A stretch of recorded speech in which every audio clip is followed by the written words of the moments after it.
अच्छा, जनाब शर्मा साहब, कैसे हैं आप? मैं तो ठीक हूँ। ये आपका फोन बड़ा इंगेज जा रहा है आजकल। मैं जब ओह भी फोन यार, करता हूँ तो भाई बिजी वो जाती है लाइन। भाई वो लोगों की भाई मोहब्बत है, उनकी वो मुबारकबादें आती हैं जिसकी वजह से कुछ थोड़ा हौसला बढ़ता है कि भाई सर, क्यों आप जो है वो प्राइड ऑफ परफॉर्मेंस अवार्ड याफ्ता हो गए, प्रेसिडेंशियल। हाँ, जैसे सजा याफ्ता होता है या कोई फला याफ्ता होता है। तो नहीं sir, this is an honour and this is honour for me कि मैं आपसे मुखातिब हूँ। तो आपके क्या तासुरात थे इनिशियली जब आपको अनाउंस किया? तो हाउ डिड यू फील? भाई मैंने तो समझा कि मुझसे कोई गलती हो गई है। शायद मैंने किसी का कसीदा लिख दिया है, या कोई शायद मुझसे कोई खुशामद सरजद हो गई है, कुछ ऐसी कोई बात हुई है। फिर मैंने कुछ देखा, चेक किया कि नहीं भाई, मैं तो 3 साल से अमेरिका में रह रहा हूँ, तो ऐसी तो कोई बात नहीं हुई। मैंने जो भी लिखा है या सोशल मीडिया पे जो भी है, वो मैंने तो कभी इस तरह की कोई काम नहीं किया। तो फिर शायद कमेटी ने गलती कर दी हो, सिलेक्शन कमेटी को कोई गलती लगी हो। अच्छा। फिर वो हमारे होते थे उस्ताद दामन साहब, बहुत बड़े आला शायर पंजाबी के। हम्म। तो मार्शल लॉ के जमाने में उनको बुलाया गवर्नर ने पंजाब के। हम्म। तो उसने कहा कि देखें उस्ताद जी, आपका रिकॉर्ड बहुत खराब है। हम्म। तो उस्ताद दामन ने कहा कि सर, मैं ठीक होता हूं तो हम्म। मेरा रिकॉर्ड खराब हो जाता है, जब अच्छा। मैं खराब होता हूं तो मेरा रिकॉर्ड ठीक हो जाता है।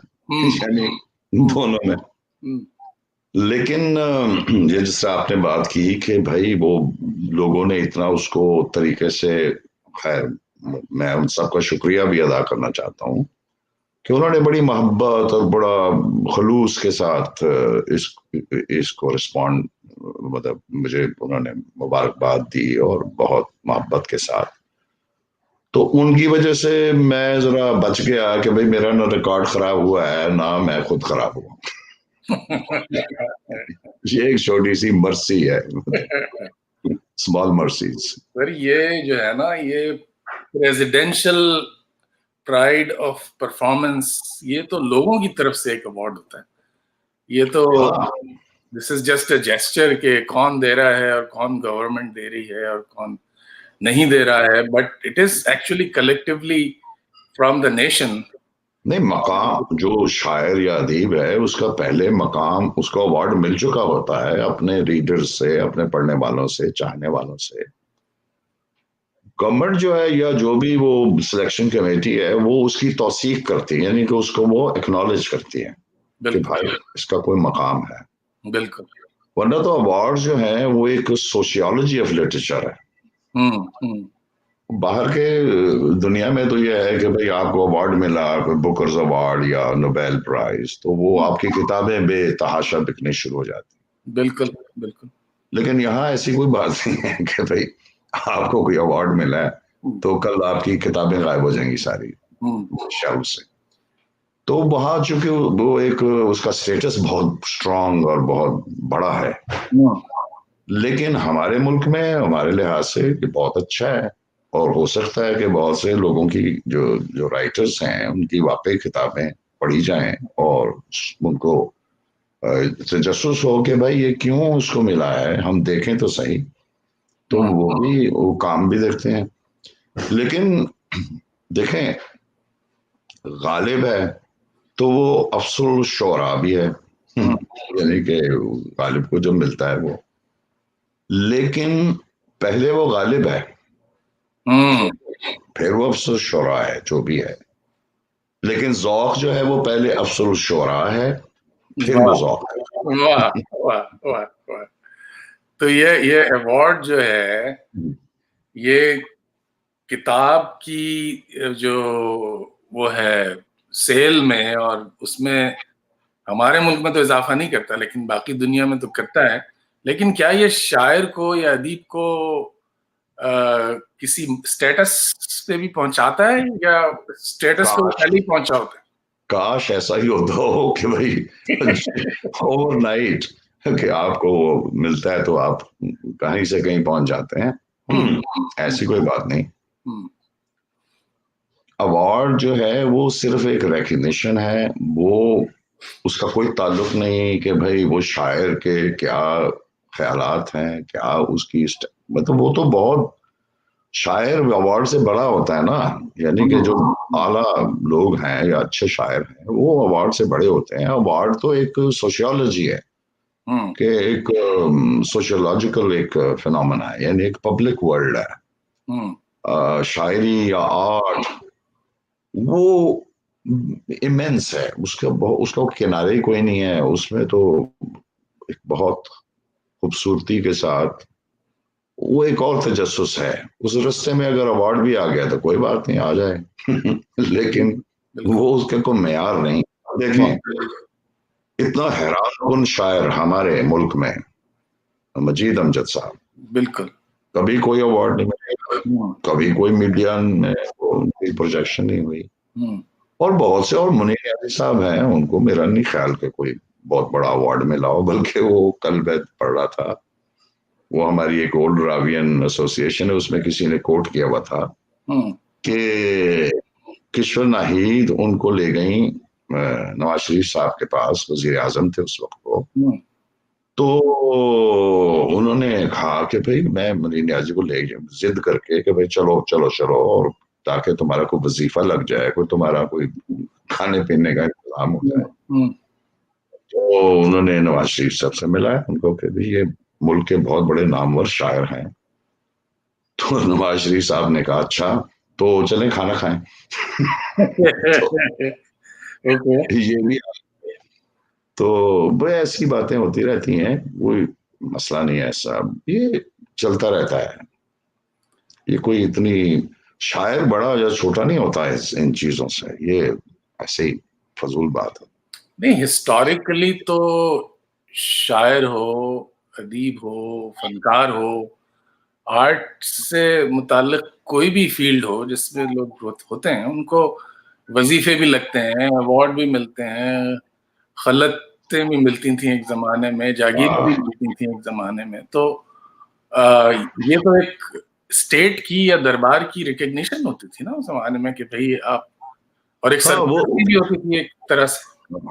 वो और जमाना था, उसमें जाहिर है कि अब शायर अदीब क्या करे, वो कहाँ से खाना खाए, वो भाई वो तो शेर कहता है जिसकी कोई वैल्यू नहीं है, मतलब कोई एक्सचेंजेबल वैल्यू नहीं कि भाई ये 4 शेर हैं, मैंने आपको सुनाए, $4 दे दे आप मुझे, ये नहीं है। तो उसको काम करना पड़ता था कि भाई कहीं ना कहीं उसने काम करना है।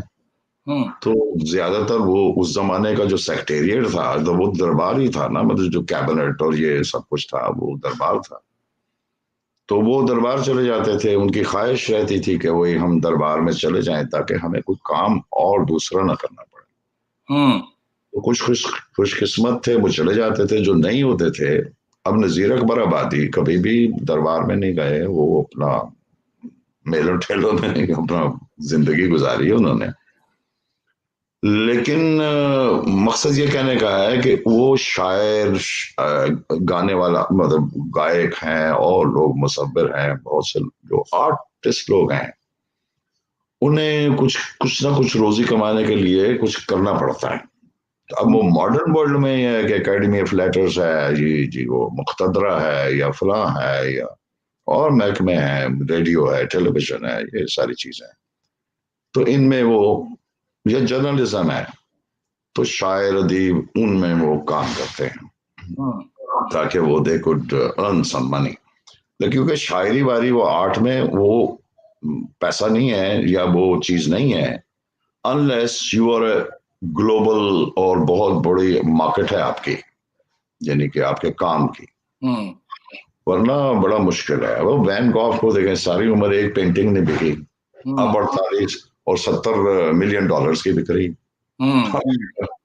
तो वो कुछ लोग बेनियाज भी होते हैं कि बिल्कुल ही बेनियाजी है। तो ये मुख्तलिफ रवैये हैं, मुख्तलिफ तरीके हैं समझने के चीज़ों को, यानी कि आर्ट को डील करने के, भी आर्ट को बचाना कैसे है। तो कुछ लोग होते हैं वो बेचारे आर्ट भी बेच देते हैं, मतलब अपनी बीइंग भी बेच देते हैं, लेकिन जो ट्रू आर्टिस्ट हैं वो अपनी बीइंग नहीं बेच, वो उसको संभाल के रखते हैं, वो उधर आने नहीं देते किसी को। वो ऐसा हुजरा है जिसमें वो किसी को नहीं आने देते। सही। वो अपने रिलेशंस को नहीं आने देते, अपने यानी कि ब्लड रिलेशंस को वो वहां नहीं आने देते। ये बात आपने अमीर खुसरो के बारे में भी बोली थी एक बार। हाँ, बिल्कुल नहीं आने देते। कोर्ट से कितना अटैच था, लेकिन जो उसका एक्चुअल था वो, हाँ, वो था कि सब छीन ली मुझसे, वो वहां था। खुसरो तो वहां है। सही सही। वाकई कौन सा खुसरो, भाई वो क्या तलवार चलाई उसने या क्या कसीदा पढ़ा, क्या फर्क। तो ये जो ट्रेडिशन है हमारे मुल्क में प्राइड ऑफ परफॉर्मेंस की, और उसके अलावा जो इतने बहुत सारे अवार्ड हैं, मतलब इस साल भी 184 लोगों के नाम आए हैं मुख्तलिफ तमगों और इम्तियाज के हिसाब से, उसमें प्राइड ऑफ परफॉर्मेंस भी एक है। तो 1956-57 से ये सिलसिला चल रहा है। हफीज जालंधरी और गुलाम मुस्तफा तबस्सुम ये फर्स्ट विनर्स थे इन अवार्ड्स के। उसके बाद इतने सारे और बहुत सारे नाम आते रहे। तो मेरा वो कोई प्राइड ऑफ, मेरा ख्याल है वो को गिल्ड का अवार्ड था और फिर आदमजी अवार्ड था, इस तरह के थे, या आपका ख्याल है कि ये 56 से प्राइड ऑफ परफॉर्मेंस शुरू हुआ? अच्छा, 56 से 56 से शुरू हुआ। अच्छा 57 में पहला दिया गया। किनको? हफीज जालंधरी को। हाँ हाँ, और वहां से सिलसिला शुरू हुआ। हाँ, ये तो वो गिल्ड देने शुरू किए थे तो जालिब साहब ने लिखा कि भाई हुकूमत शायरी फरमा रही है। तो बस यही कुछ सिलसिला है। लेकिन बहुत सारे जूनियर्स को आपसे पहले, आपसे जो जूनियर हैं उनको आपसे पहले बहुत सारे अवार्ड और प्राइड ऑफ परफॉर्मेंसेस और ये वो इस तरह की चीजें मिलेंगी। मतलब ये 30-40 साल क्यों लगे स्टेट को रिकॉग्नाइज करने में? धर्मत सहबाई इतना बड़ा नाम है, हम सब तो बहुत अरसे से जानते हैं कि बहुत बड़ा नाम है नज्म का और आर्ट का और मीडिया का। तो ये हुकूमत को इतना वक्त क्यों लगा? वो बालिग होने में देर भी तो लगती है ना। साइंस ऑफ मैच्योरिटीज भी आती है। अच्छा। नहीं, वो ये मसला नहीं है। वो असल में ये है कि मेरे कभी ना तलब है उसकी, ना मैंने कभी ख्वाहिश जाहिर की, ना मैंने कभी इसके लिए कोशिश की। और वैसे भी ये जो अवार्ड है बड़ी देर तक और अभी भी ट्रांसपेरेंट नहीं उस तरह, यानी कि उस सेंस में। ये बात तो इसलिए वो क्रेडिबिलिटी का मसला है बहुत बड़ा। और उसकी वजह यह है कि वो जो भी सिलेक्शन कमेटीज रही हैं पहले भी, या भी मुझे तो पता नहीं, कि वो थोड़ा सा कभी कभी वो गधे घोड़े को भी इकट्ठा बांध देते, जिससे वो इम्बैलेंस हो जाता है। तो यानी कि वो उसमें जेन्युइन लोग भी होते हैं और फिर कुछ ऐसे भी होते हैं कि भाई वो जिन्होंने कसीदा लिख दिया या खुशामद कर ली या कोई तलब यानी कि तरीके से वो सिफारिश करवा ली या कुछ कर लिया। लेकिन मेरा ये मसला ना पहले था ना अब है, मुझे कोई ऐसी बात नहीं है। I am happy about it, but this is not my मतलब एंड ऑफ माय। हर अवार्ड में चाहे वो नोबेल प्राइज ही क्यों ना हो या बुकर प्राइज ही क्यों ना हो, मतलब उसके 100% अनबायस होने पे तो आप नहीं कह सकते। हाँ बिल्कुल बिल्कुल बिल्कुल, ये आप सही कह रहे हैं कि सारी पॉलिटिकल और सोशल बहुत सारी रीजनिंग होती है कि कब बांग्लादेश से किसी को देना है और कब इंडिया से किसी को देना है, बहुत सारी बातें सोची जाती हैं। बिल्कुल सही है। लेकिन वो कुछ अवार्ड्स ऐसे हैं, मसलन नोबेल प्राइज जो जिसकी आप बात कर रहे हैं, उसमें वो बहुत है पॉलिटिकल, यानी कि वो लॉबिंग और ये सारा कुछ है और कंसिडरेशंस हैं सारी। लेकिन उसमें एक है कि वो मेरिट, यानी कि उसकी जो क्वालिटी है, जो भी आपको मिलता है, यानी वो जिसको भी प्राइज मिलता है, उसकी क्वालिटी बहुत ठीक होती है। यानी वो हो सकता है कि वो लेसर राइटर है than many others brilliant writers, लेकिन मीडियोकर नहीं होगा। ये नोबेल की बात कर रहा हूँ, बाकी का मुझे इतना पता नहीं है कि वो क्या है क्या।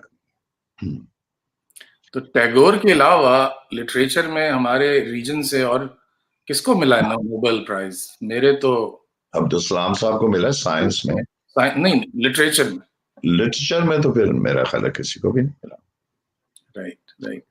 हाँ। तो एक एक बात जो मेरे दिमाग में थी, वो ये कि बहुत सारे लोगों का ये एतराज होता है कि भाई इलेक्टेड गवर्नमेंट अगर आपको कोई अवार्ड दे तो वो काबिल कबूल है, और अगर मार्शल लॉ के दौरान या किसी डिक्टेटर के दौरान आपको अवार्ड मिल रहा है तो वो आपको वापस कर देना चाहिए। लेकिन आप अगर हिस्टोरिकली देखें ना, मैंने इस अवार्ड के बारे में थोड़ा पढ़ा, तो भुट्टो के ज़माने में तकरीबन 72 से 77 तक 4 साल तक कोई अवार्ड किसी को नहीं दिया गया। तो Maybe he was सबसे sensible. ज़्यादा सबसे ज़्यादा अवार्ड तो दिए ही गए उस वक़्त जब मार्शल लॉ था या जनरल साहब थे, जनरल ज़िया जनरल साहब। साहब थे या इस तरह के। तो ये आर्गुमेंट तो बिल्कुल वैलिड नहीं है, क्योंकि जो इलेक्टेड गवर्नमेंट्स हैं उसमें मेरा ख्याल है इसकी ज़रूरत नहीं होती। क्या मेरा ख्याल भाई वो जनरल साहब के ज़माने में तो ये बड़ा अच्छा होता था ना कि जो वो जिनको भी वो प्राइज़ देते थे, तो हमारे लिए अच्छा होता था कि हमें पता होता था कि भाई किनको नहीं पढ़ना क्योंकि व्हाट नॉट टू। अच्छा, तो अच्छा। क्योंकि वो तो एक और ही दुनिया थी, उसको तो आप, वो तो बहुत ही मतलब और तरीका था। वो मौत के क्या, वो मरने के बाद क्या होगा, मंजर क्या होगा, वो तो उस लेवल की वो गेम थी, मतलब कि वो लिटरेचर का ये लेवल था वहां। अच्छा, ये फरमाइए कि कुछ लोग अवार्ड मिलने के बाद उसे वापस भी कर देते हैं। हाँ, इस साल बिल्कुल। भी 1-2 ऐसे एग्जांपल्स हैं। अभी ताज जोयो जोयो साहब ने वापस किया, इनकार कर दिया। तो इसके बारे में आपकी क्या राय है?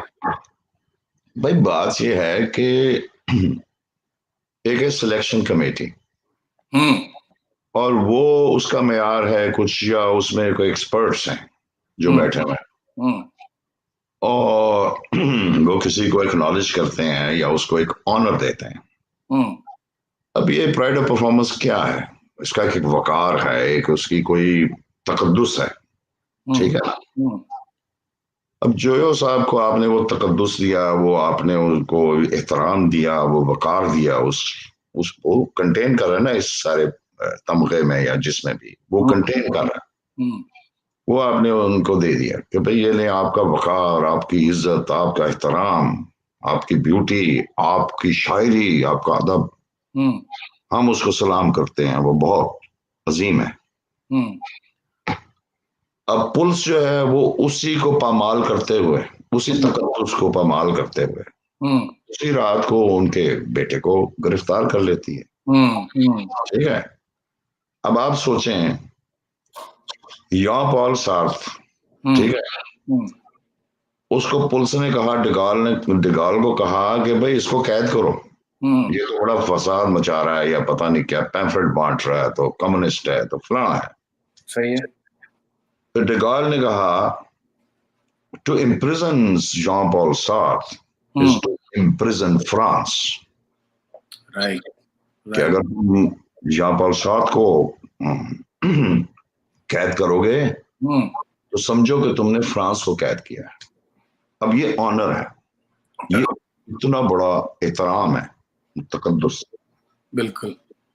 तो अब आप, एक सिलेक्शन कमेटी है, उसको तो चाहिए कि भाई वो एहतजाज करे इस गवर्नमेंट से, भाई देखें मैंने एक बंदे को इतना बड़ा ऑनर दिया है, तो ये आप क्या कर रहे हैं।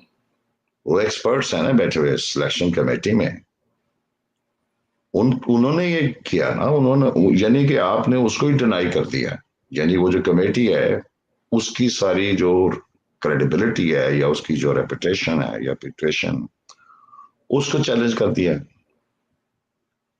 तो ये तो उन्होंने ठीक किया, उन्होंने इनकार किया, वो बिल्कुल ठीक किया। बल्कि वो मुझे वो याद आया, वो कहता ना, एक वो दिलीप कुमार का डायलॉग था कि कभी हंसाते हो कभी रुलाते हो, क्योंकि उसी दिन तुम वो हमें अवार्ड दे रहे हैं आप, और उसी दिन हमारे बेटे को उठा के ले गए। सही बात। तो वो वाली हिसाब, ये तो बहुत अफसोसनाक बात है, और बिल्कुल जितनी कंडेम करें कम है।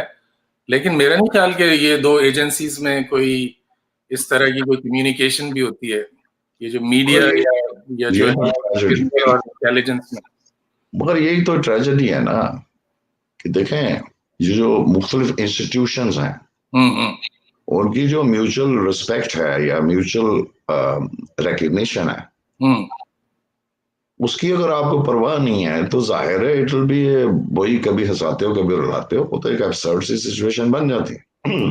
सही। लेकिन आपने अगर कोई इतना बड़ा एक स्टेटस दिया है एक सिलेक्शन कमेटी को, जो आपके सारे पाकिस्तान में से बेस्ट माइंड्स को देना चाहती है एक ऑनर, और उसको आप रिकॉग्नाइज कर रहे हैं कि भाई उस बंदे की बहुत बड़ी कोई कंट्रीब्यूशन है, तो उसको आप रिकॉग्नाइज कर रहे हैं ना। एग्जैक्टली। और दूसरे मिनट में, बल्कि उसी वक्त, अगर आप उसी को ही ट्रैम्पल कर देते हैं और एक और ही मतलब उनको चक्कर में उनको उनसे वो ना छीनना क्या है, उनसे क्या छीनना है, तो मैं समझता हूँ उसमें वो सिलेक्शन कमेटी की हद तक है, उनकी जजमेंट की हद तक है। बिल्कुल बिल्कुल। तो ये वैसे भी एक पॉलिटिकल प्रेशर आप पे भी आता होगा कि भाई आया होगा कि भाई आप जो है वापस कर दें। How did you handle that? देखें, वापस करने का एक और गेम है। वापस करना उस वक्त होता है कि जहां आपको कोई सब्जा दिखाया जा रहा है और हिरन को पकड़ने की कोशिश की जा रही है, कि भाई वो था कि भाई इसको सब्जा दिखाओ थोड़ा सा तो ये इधर आएगा। और वो हमारी बायोग्राफी नहीं है, हमारी हिस्ट्री नहीं है, हमारे ट्रेडिशन, मतलब मेरे वो है नहीं है। तो इसलिए मेरी कोई, मतलब मैं कोई सियासत में भी नहीं हूँ, मैं कोई पॉलिटिकल एक्टिविस्ट भी नहीं हूँ, तो मेरा तो प्योरली एक लिटरेचर एस्थेटिक्स में काम है जो भी मैंने किया है। उसमें पॉलिटिक्स भी हो सकती है, उसमें सब कुछ हो सकता है, लेकिन वो जो आर्ट का मीडियम है वो एक और मीडियम है। और जैसे मैंने शुरू में कहा ना कि भाई वो लोगों ने मुझे रिकॉर्ड खराब होने से भी बचा लिया और उससे भी बचा लिया, मैंने भी खराब हुआ। सही।